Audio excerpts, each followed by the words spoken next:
చూడమ్మా next problem ఏంటంటే 142.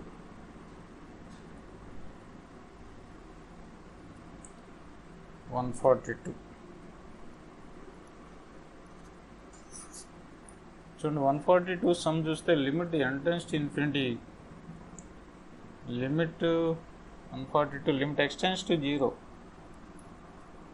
Limit x tends to 0 1 plus ax whole power b by x, 1 plus ax whole power b by x. ఇది ఎలా ఉంది? 1 power infinity ఫామ్లో ఉంది. ఎంచేది x టెండ్ టు 0 అయితే ఇది దేనికి టెండ్ అవుతుంది? 1కి. పైన ఉన్న దేనికి టెండ్ అవుతుంది? ఇన్ఫినిటీకి టెండ్ అవుతుంది. కాబట్టి 1 power ఇన్ఫినిటీ ఫామ్. దీని ఫార్ములా ఏంటి? మనం ఆల్రెడీ డిస్కస్ చేసాం. 1 power ఇన్ఫినిటీ ఫామ్ ఉన్నప్పుడు ఈ పెట్టుకోవాలి ఫస్ట్. ఈ ఇంటూ ఈ power limit x tends to 0, exponent into base minus 1. Exponent ఎంత? b by x. Exponent into base minus 1. Base minus 1 అంటే ఇక్కడ 1 plus ax ఉంది, మైనస్ 1 చేయాలి. ఏమైంది? +1 -1 క్యాన్సిల్ అయిపోయింది. ఇంకేం మిగులుద్ది? ఈ power limit x tends to 0, limit x tends to 0 b by x into ax. xx పోయింది అంటే ఈ power limit x tends to 0 ab. ఇంక x లేదు కదా వేయడానికి, అంటే ఈ పవర్ ab ఫైనల్ ఆన్సర్ అవుతుంది. అర్థమైంది? ఇది ఫార్ములా. ఇది ఏం చెప్పుకున్నాం? ఈ power limit x tends to 0 exponent into base minus 1. ఇది బేస్, ఇది exponent. Exponent into base minus 1. ఈ మోడల్ ఆల్రెడీ చెప్పుకున్నాం ప్రీవియస్గా, అందుకని ఎక్కువ ఎక్స్ప్లెయిన్ చేయట్లేదు. ఓకే. 143 కూడా అదే మోడల్. 144 చూద్దాం. 144 చూస్తే ఏమంటున్నాడు? 144 limit x tends to infinity, limit x tends to infinity x plus 6, x plus 6 by 1 plus x whole power x plus 1. ఇది మనకు ఇచ్చింది. దీన్ని ఎలా సాల్వ్ చేయాలి? ఒకసారి చూస్తే ఇక్కడ మనకి ఎక్స్టెన్స్ టు ఇన్ఫినిటీ కన్నా f of x power g of x ఫామ్లో ఉంది. అంటే పైన ఉన్న పవర్ ఇన్ఫినిటీ టెండ్ అవుతుంది క్లియర్గా. It is tending towards infinity. Infinity వైపు టెండ్ అవుతుంది. ఈ బేస్ దేనికి టెండ్ అవుతుంది? ఇన్ఫినిటీ బై ఇన్ఫినిటీలో కనిపిస్తుంది. కానీ ఎక్స్ కామన్ చేసాం అనుకోండి, ఇందులో ఎక్స్ కామన్ చేస్తే ఏమొస్తుంది? 1 plus 6 by x అవుతుంది న్యూమరేటర్. డినామినేటర్ ఎక్స్ కామన్ చేస్తే 1 plus 1 by x అవుతుంది. అంటే ఎక్స్ ఇన్ఫినిటీ టెండ్ చేస్తే ఈ రెండు పోతే 1 by 1 కదా. 1 by 1 అంటే ఎంత? 1. సో 1కి టెండ్ అవుతుంది.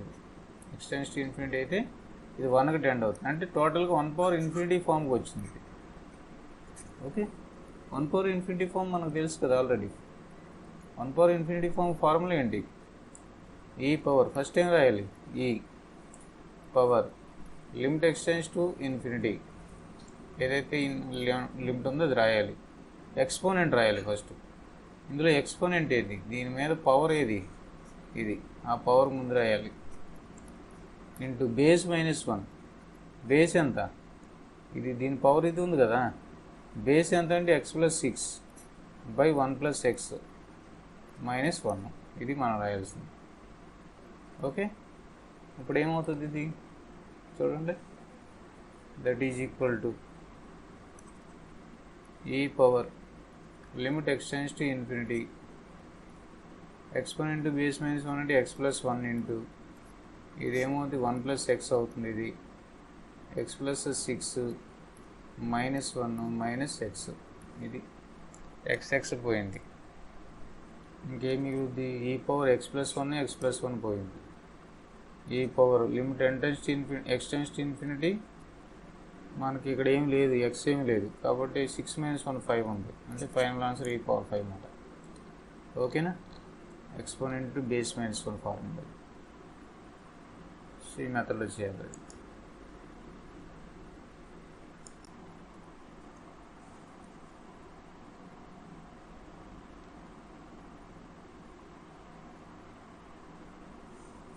ఒకసారి సమ్ చూడండి.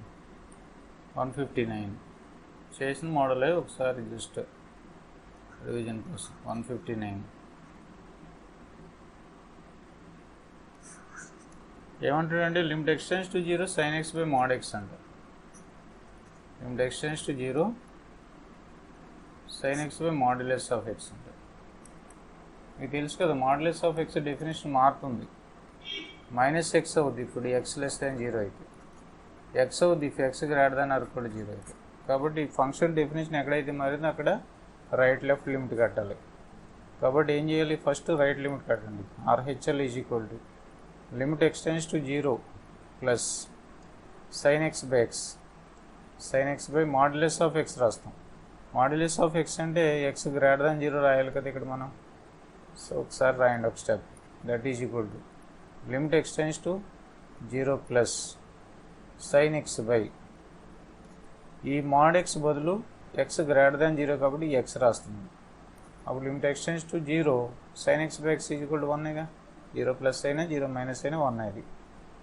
అలాగే LHL తీసుకుంటే ఏమవుతుంది, LHL is equal to limit x tends to 0 minus sin x by modulus of x. ఇప్పుడు ఏంటి, మాడ్యులస్ ఆఫ్ x 0 కంటే తక్కువ ఉన్నప్పుడు ఏమని రాయమంటున్నాడు, -x అని రాయమంటున్నాడు. కాబట్టి ఏం రాస్తావు, limit x tends to 0 minus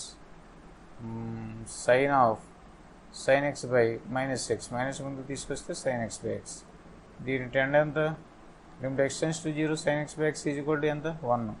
minus ఉంది కాబట్టి -1, ఇది -1, ఇది +1 అయింది. therefore limit doesn't exist.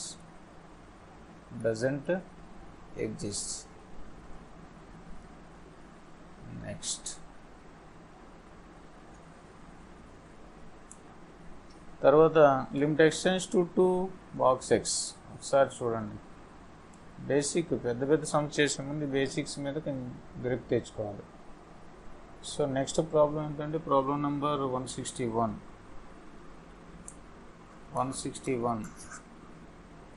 Limit x tends to 1.2, x 1.2కి టెండ్ అవుతుందండి. 1.2 బాక్స్ x ఎంత చూడండి. బాక్స్ x అంటే integral, greatest integer function. Greatest integer function ఎలా ఉంటుంది, దీని గ్రాఫు 0 1 2 3 ఇటువైపు తీసుకుంటే ఇది -1కి దీనికి మధ్యలో గ్రాఫ్ ఏమవుతుందంటే మైనస్, ఇలా హార్జెంటల్ లైన్. దీనికి మధ్యలో ఎలా ఉంటుంది, హార్జెంటల్ లైన్ ఉంటుంది. అంటే సపోజ్ గ్రేటెస్ట్ ఇంటిజర్ ఫంక్షన్ తెలుసు కదా మీకు, greatest integer less than or equal to x. ఏదైనా x తీసుకుంటే దానికంటే తక్కువ ఉన్నటువంటి ఇంటిజర్స్ అన్నిటిలో గ్రేటెస్ట్ నెంబర్ తీసుకోవాలి. సపోజ్ 7.2 అనేది నేను ఒక x అనే వాల్యూ తీసుకున్నాను. So greatest integer of x ఏమవుతుంది ఇక్కడ, గ్రేటెస్ట్ ఇంటిజర్ ఆఫ్ 7.2. అంటే 7.2 కంటే తక్కువ ఉన్న ఇంటిజర్ చెప్పండి. 7 8 కదా, 7 6 5 అండ్ సో ఆన్. వాటన్నిటిలో గ్రేటెస్ట్ నెంబర్ ఏమవుతుంది, 7 అవుతుంది. కాబట్టి దీని వాల్యూ 7 అవుతుంది. ఇప్పుడు మనకు 1.2 దగ్గర దీని యొక్క లిమిట్ వాల్యూ కట్టుకున్నాడు. బాక్స్ x ఇక్కడ 1.2 దగ్గర. ఇది యాక్చువల్గా మీరు గ్రాఫ్ డ్రా చేసామనుకోండి, మీరు గ్రాఫ్ డ్రా చేస్తే హారిజాంటల్ లైన్స్ కింద వస్తుంది. దీన్ని మళ్ళీ ఎక్స్ప్లెయిన్ చేస్తాను నేను. ఈ ఫంక్షన్స్లో మనం డిస్కస్ చేయొచ్చు దీన్ని. ఫంక్షన్స్లో ఒకసారి డిస్కస్ చేస్తే క్లారిటీ వస్తుంది. 1 ఇక్కడ చూడండి, 1కి 2కి మధ్యలో ఏ వాల్యూ తీసుకున్నా సరే, 1.5 దగ్గర తీసుకున్నాను అనుకోండి, 1 దగ్గర తీసుకున్నాను, దాని box value 1, box value 1 field మాట. సో 1.1 తీసుకున్న 1, 1.2 తీసుకున్న 1, 1.5 తీసుకున్న 1. అలాగే నువ్వు ఏ వాల్యూ తీసుకున్నా సరే ఇక్కడ నుంచి ఇక్కడికి 2 వరకు 1.999 తీసుకుని దాని బాక్స్ కట్టినా సరే 1. కాబట్టి ఇక్కడ 1 నైబర్హుడ్లో 2 నైబర్హుడ్లో ఏ వాల్యూ తీసుకున్న 1 కాబట్టి ఇది ఒక హారిజాంటల్ లైన్ అవుతుంది. అన్ని వాల్యూస్ 1కి ఈక్వల్. 2 దగ్గర మళ్ళీ 2గా వస్తుంది. బాక్స్ 2 ఈజ్ ఈక్వల్ ఎంత అంటే ఎవరి ఇంటిజర్కి అదే బాక్స్ వాల్యూ. కాబట్టి 2కి మళ్ళీ 2 అవుతుంది. అంటే ఇక్కడ ఫిల్డ్ సర్కిల్ అనమాట, 2కి తిన్నగా. మళ్ళీ ఇక్కడ నుంచి 2 to 3కి హారిజాంటల్ లైన్ వస్తుంది. కాబట్టి వీటన్నిటి నుంచి అర్థమయ్యేది ఏంటంటే బాక్స్ ఎక్స్ అనేది గ్రేటెస్ట్ ఇంటిజర్ ఫంక్షన్ ఆ విధంగా ఎగ్జిస్ట్ అవుతుంది. 1 దగ్గర బ్రేక్ అవుతుంది కర్వ్. ఎంచేత 1కి నైబర్హుడ్లోనేమో 0 తీసుకుంటుంది, అలాగే 1కి రైట్ నైబర్హుడ్లోనేమో 1 తీసుకుంటుంది. సో 1 దగ్గర రైట్ లెఫ్ట్ నైబర్హుడ్లు చేంజ్ అయిపోతుంది. కాబట్టి ఇది the limit does not exist at integers అన్నమాట. కానీ 1.2 దగ్గర అడిగాడు, అంటే 1.2 దగ్గర అడిగినప్పుడు దీని యొక్క హారిజాంటల్ లైన్ ఇక్కడ అడిగాడు అన్నమాట. దీని రైట్ లిమిట్ ఎగ్జిస్ట్ అవుద్ది, లెఫ్ట్ లిమిట్ ఎగ్జిస్ట్ అవుద్ది. క్లియర్గా ఈ ఫంక్షన్కి లిమిట్ ఎగ్జిస్ట్ అవుతుంది అన్నమాట. ఒకవేళ మీరు రాయాలంటే LHL 1.2 దగ్గర మీరు రాయాల్సిన పర్లేదు, డైరెక్ట్గా ఎగ్జిస్ట్ అవుతుందని చెప్పేసేయచ్చు. Limit right limit left limit constant function కదా. కాన్స్టెంట్ ఫంక్షన్ 1.2 దగ్గర ఒక హారిజాంటల్ లైన్. నువ్వు 2కి 1.2కి ఒకసారి చూడండి.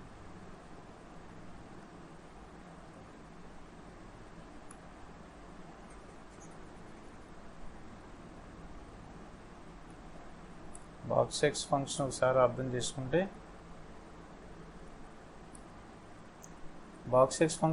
అర్థం చేసుకుంటే, ఇక్కడ మనకున్నది ఎంత 1.2, 0, 1, 2. ఇది 0కి 1కి మధ్యలో హారిజాంటల్ లైన్ కింద ఉంటుంది. 1.1 తీసుకున్నా మీరు గ్రాఫ్ డ్రా చేయడానికి ఏం చేయాలి, y = బాక్స్ ఎక్స్ అని తీసుకోవాలి, గ్రాఫ్ డ్రా చేయాలి. కాబట్టి y = బాక్స్ ఎక్స్కి 1కి 2కి మధ్యలో ఏ వాల్యూస్ తీసుకున్నా సరే అది 0 అవుతుంది. 0కి 1కి 2కి మధ్యలో ఏ వాల్యూ తీసుకున్నా సరే 1 అవుతుంది. 1కి 1 అలాగా 2 వరకు హారిజాంటల్ లైన్ అవుతుంది. మళ్ళీ 2కి 3కి మధ్యలో ఏ వాల్యూ తీసుకున్నా అంతే, మళ్ళీ 2కి 3కి ఏ వాల్యూ తీసుకున్నా అంతే. మళ్ళీ 2కి 2 దగ్గర 2, 2.1, 2, 2.2, 3 అలాగే ఇది హారిజాంటల్ లైన్ ఉంటుంది. మళ్ళీ నువ్వు అడిగింది ఏంటి, 1.2 దగ్గర అడుగుతున్నావు. 1.2కి రైట్ సైడ్ నుంచి కానీ లెఫ్ట్ సైడ్ నుంచి కానీ అప్రోచ్ అవుతున్నప్పుడు ఇది ఎక్కడికి అప్రోచ్ అవుతుంది అంటే ఎఫ్ యొక్క ఫంక్షనల్ వాల్యూకి అప్రోచ్ అవుతుంది. కాబట్టి రెండు కేసులో కూడా right limit left limit exist అవుతుంది. కాబట్టి LHL = RHL. Limit x tends to 1 plus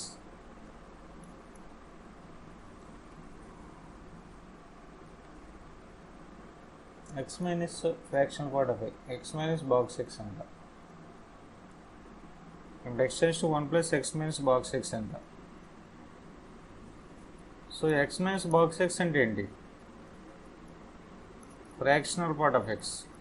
ఇది అంటే దీని యొక్క గ్రాఫ్ మీరు అబ్జర్వ్ చేసుకుంటే fractional part of x graph ఎలా ఉంటుందంటే 0, 1, 2, 3, 0కి 1కి మధ్యలో ఒక ఇంక్రీజింగ్గా ఉంటుంది కర్వ్. 1 దగ్గర మళ్ళీ 0 అయిపోద్ది. ఫ్రాక్షనల్ పార్ట్ ఆఫ్ 1 ఎంత అవుతుంది, 0 అయిపోద్ది. మళ్ళీ 1 దగ్గర నుంచి 2కి మళ్ళీ దీని వాల్యూ 0 దగ్గర నుంచి 1 వరకు రైజ్ అవుతాయి. ఇది 1 మాట. 1 కంటే తక్కువే ఉంటుంది దాని వాల్యూ. సపోజు 1.1 తీసుకున్నాం అనుకో, 0.1 తీసుకున్నాం అనుకో, దీని వాల్యూ 0.1. అలాగే 0.2 తీసుకున్నాం అనుకో, దీని 0.2 అవుతుంది. మళ్ళీ 1 తీసుకుంటే ఏమవుతుంది, ఫ్రాక్షనల్ పార్ట్ ఆఫ్ 1 ఏమవుతుంది, 0. ఓకేనా, 0. మళ్ళీ 1 దగ్గర నుంచి 1.1 తీసుకుంటే మళ్ళీ 0.1 అవుతుంది. ఇలాగే రిపీట్ అవుతుంటుంది ఈ గ్రాఫ్.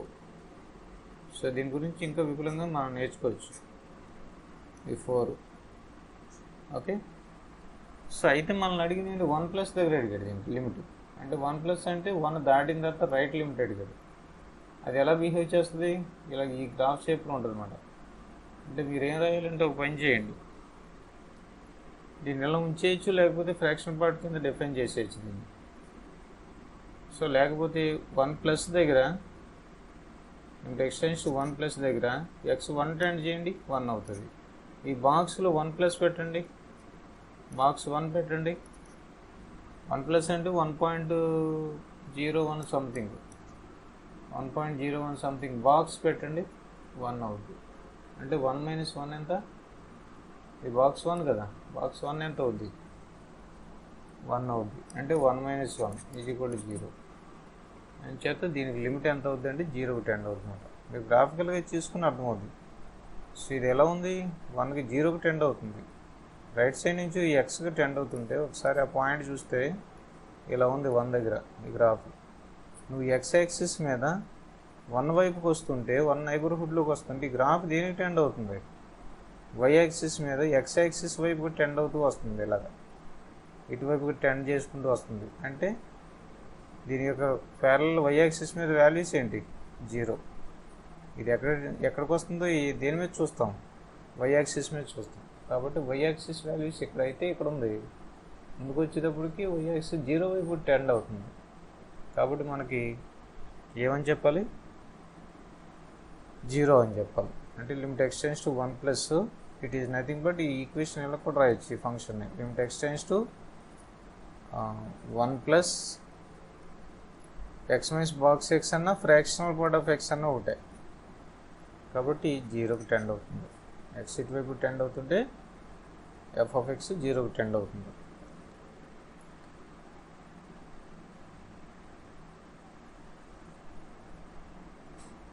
నెక్స్ట్ ప్రాబ్లం తీసుకుంటే లిమిట్ ఎక్స్టెండ్స్ టు ఇన్ఫినిటీ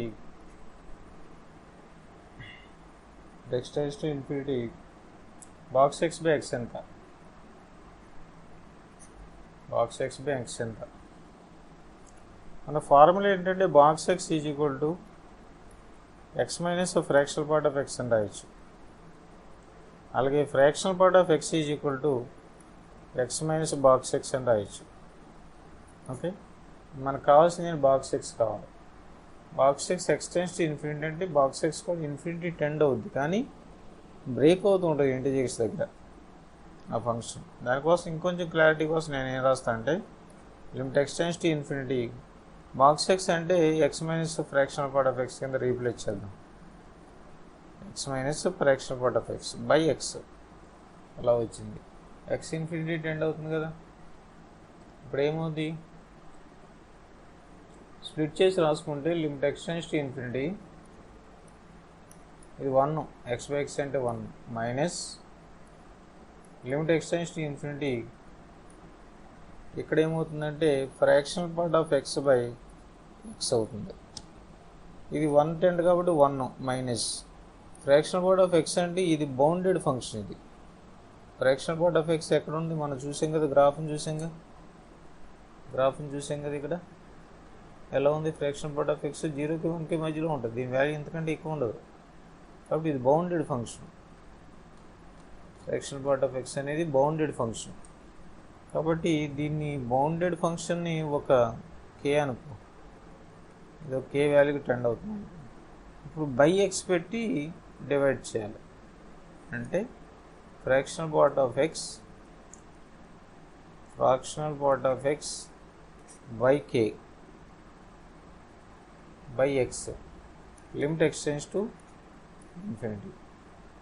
అంటే ఎక్స్ ఇన్ఫినిటీ టెండ్ అవుతున్నప్పుడు ఇది ఒక కే అనుకున్నాం కదా, కే బై ఇన్ఫినిటీ దీన్ని టెండ్ అవుతుంది, 0కి టెండ్ అవుతుంది. కాబట్టి దీని వాల్యూ 0 అంటే 1 minus 0 nothing but 1. 1 minus 0 is nothing but 1. Okay,